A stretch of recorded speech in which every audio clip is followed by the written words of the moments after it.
Happy learning time, students! Welcome to the second part of our discussion on the most essential learning competency, number 3.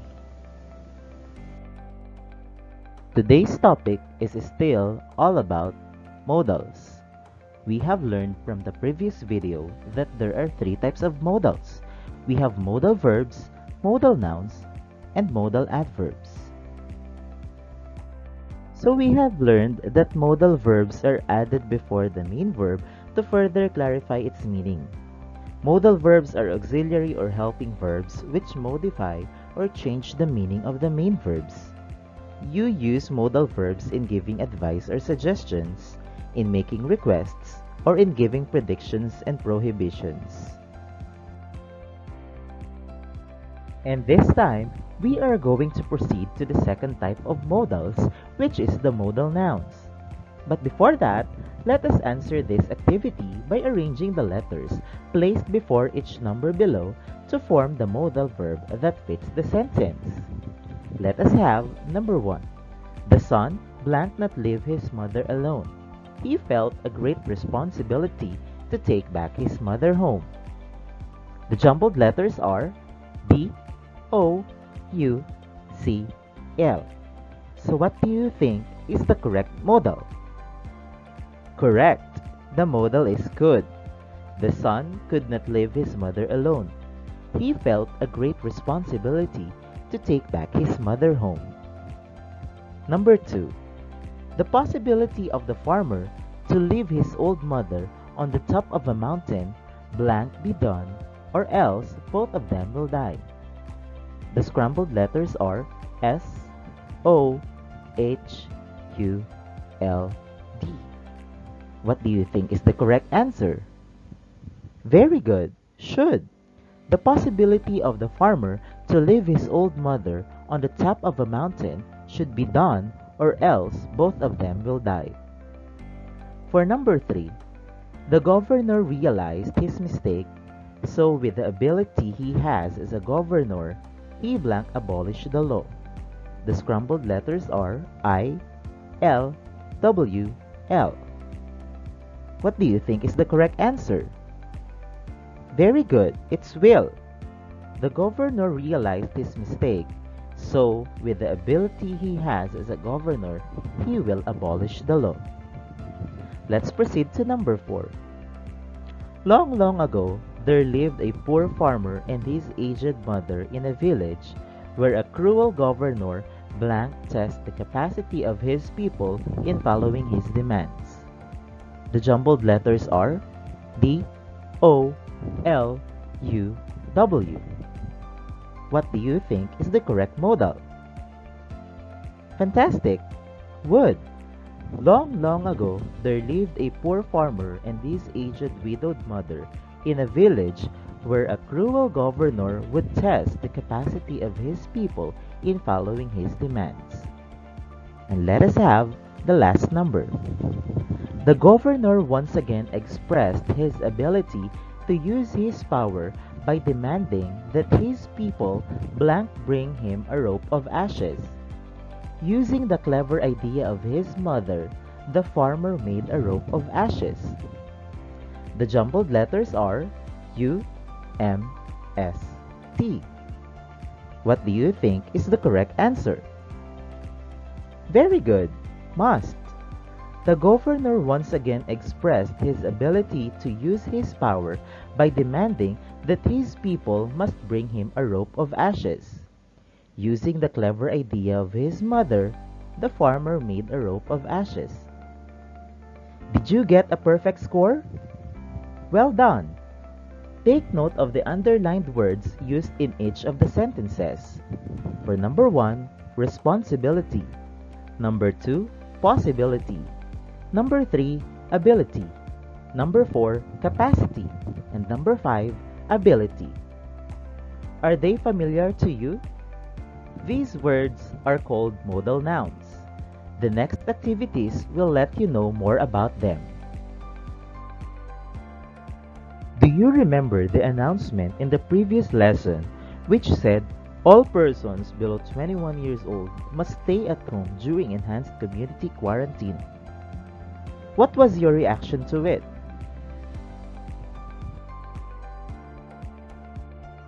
Below is the reaction of Peter and Donna. Read their dialogue and find out if you have the same reaction.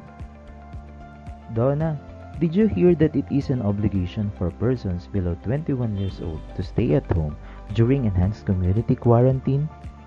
Really, Peter? I thought it is only a possibility. That is what I heard in the news. Well, whether it is an obligation or just a possibility, it is a necessity that we protect ourselves from the virus. Right, Peter? You are right, Donna. Do you have the same reaction with Peter and Donna? Notice the underlined words. What do you think are these words? Very good. These are called modal nouns.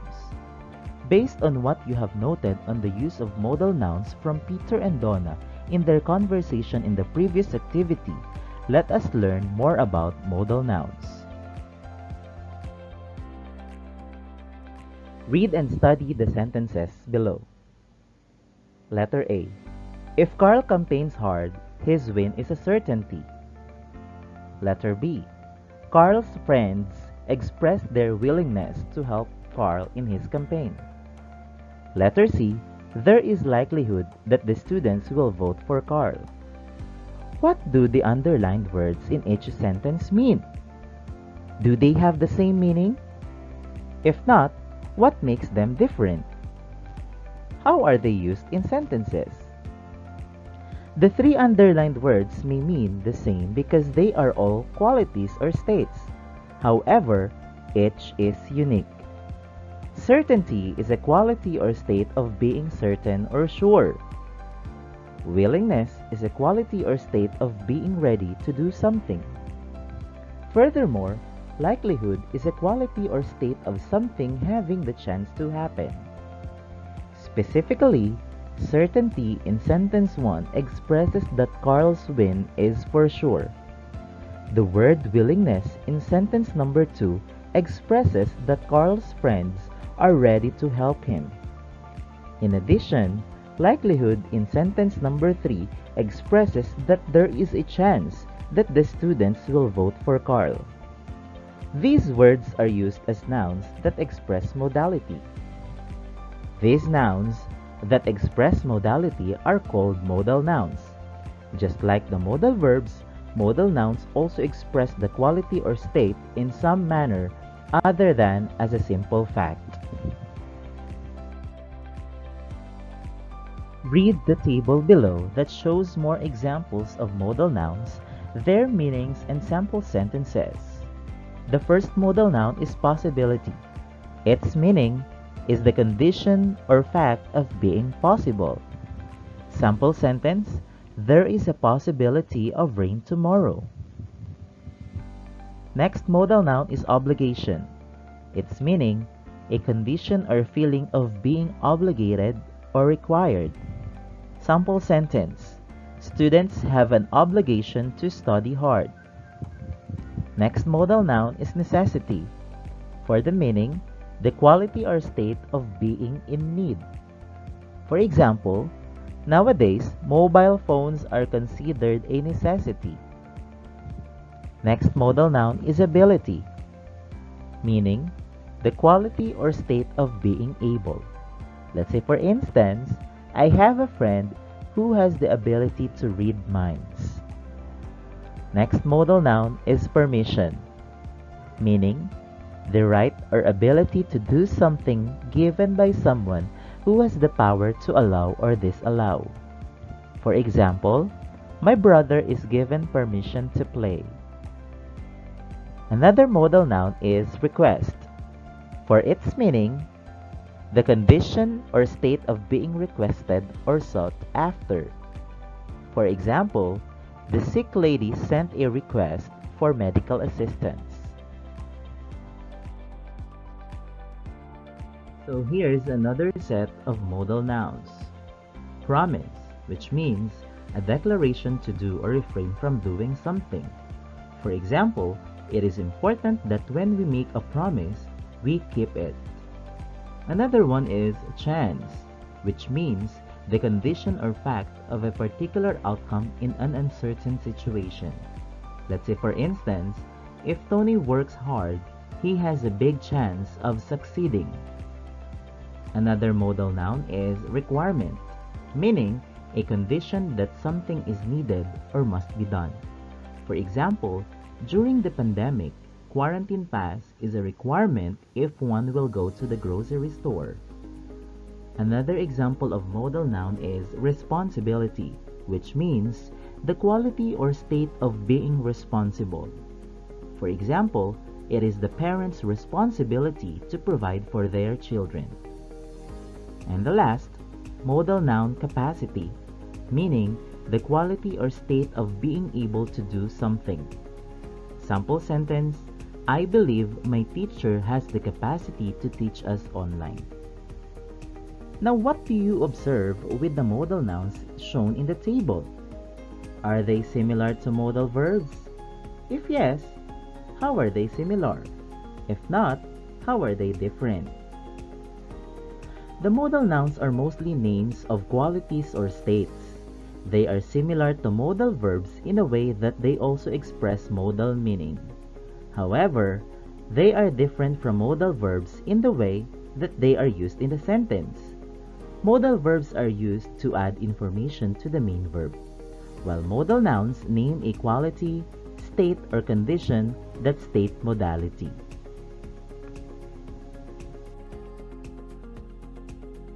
It is now time for you to practice what you learned about modal nouns.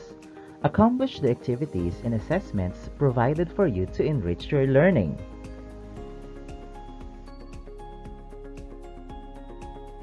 Let's have Choose It Right. Complete the description of each picture by writing the correct modal nouns. Choose your answers from the word box. Write your answers on your notepad. These are the modal nouns: ability, likelihood, obligation, chance, promise, necessity. For number 1, it is a blank that we avoid wet floors to avoid accident. Now, what do you think is the correct modal? Correct. It is a necessity. It is a necessity that we avoid wet floors to avoid accident. Let us have number 2. Every parent has an blank to take care of their children, especially when they are sick. Now, what do you think is the correct modal noun? Good job. Obligation. Every parent has an obligation to take care of their children, especially when they are sick. Third one. Many love Anna because of her blank to sing. What do you think is the correct modal noun? Very good. Ability. Many love Anna because of her ability to sing. Fourth one. I hope I will have the blank to ride my bicycle again. What do you think is the correct answer? Fantastic! Chance. I hope I will have the chance to ride my bicycle again. For the last number, I was so happy on my birthday because my mother kept her blank that she would buy me a cake. What do you think is the correct answer? Very good. Promise. I was so happy on my birthday because my mother kept her promise that she would buy me a cake. Got all correct? Then you are doing great. How about you? What do you wish for your birthday? This time, let's talk about the functions of modal nouns in different sentences.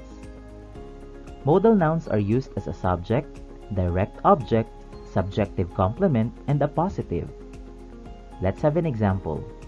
The ability to adjust to any situation is typical of a Filipino. The modal noun in the sentence is ability, and it functions as the subject of the sentence. Subject is the one being talked about in a sentence, and usually it is found at the beginning of the sentence. Next example. The government mitigates the scarcity of medical supplies. The modal noun scarcity functions as the direct object of the sentence because it receives the action mitigates. And for your information, when we say direct object, it answers the questions who or what. When asked, what does the government mitigate? The answer is the scarcity of medical supplies. From there, we can therefore conclude that the word scarcity functions as the direct object in the sentence. Letter C. One of the fears of the graduates is the uncertainty of finding a job. The underlined word is a modal noun which functions as subjective complement because it completes the meaning of the subject fear. Letter D. Everyone is praying for the cure or vaccine, a necessity to return to normal lives. The underlined modal noun necessity functions as a positive because it gives additional information about the noun that it follows, vaccine, and a positive is set off by a comma. And now, let's give the next activity a try. You will just identify the modal noun in each sentence and tell its function. Are you ready, students? Now let's begin. Number 1. She has the ability to lead the class. Among the words in the sentence, which do you think is the modal noun? Very good. Ability. Now tell me its function. Correct. It functions as the direct object of the sentence because it receives the action of the verb has. And it also answers the question what? When asked, what does she have? And the answer is the ability to lead the class.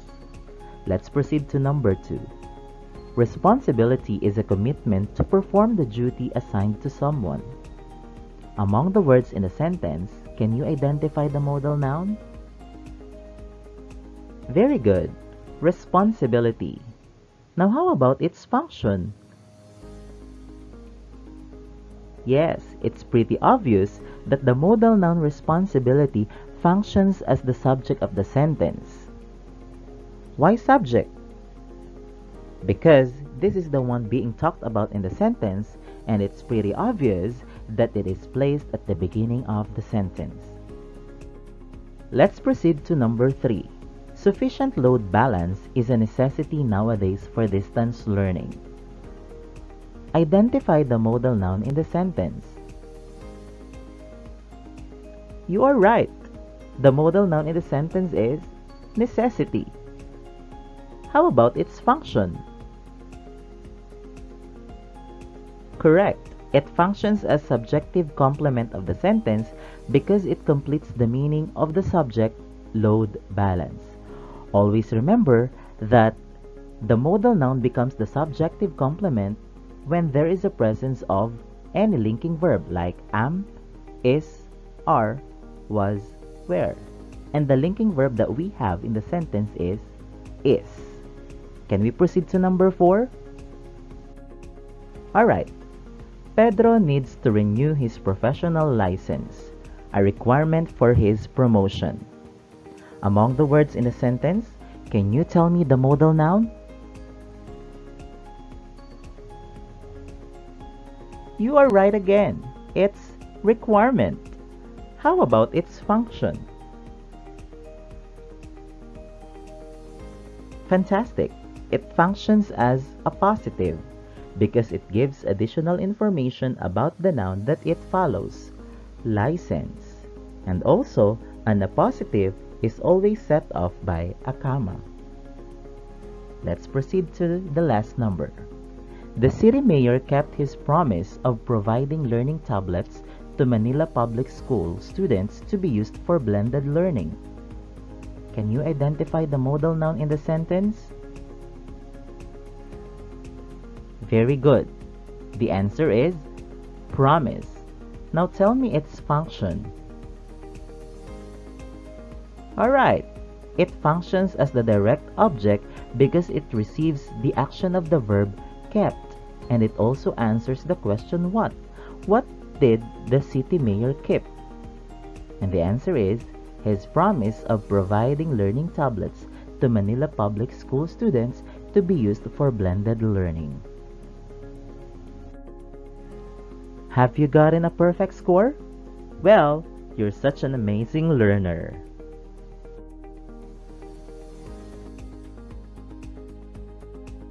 Let's always remember that words like possibility, obligation, necessity, ability, permission, request, promise, chance, requirement, responsibility, and capacity are nouns that express modality.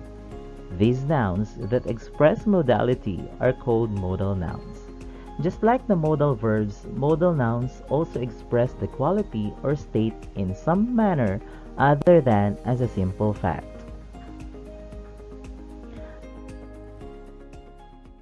I hope that you gained another chunk of knowledge about modals. That's all for now. Happy virtual learning! Coming up next, discussion on the third type of modals, the modal adverbs.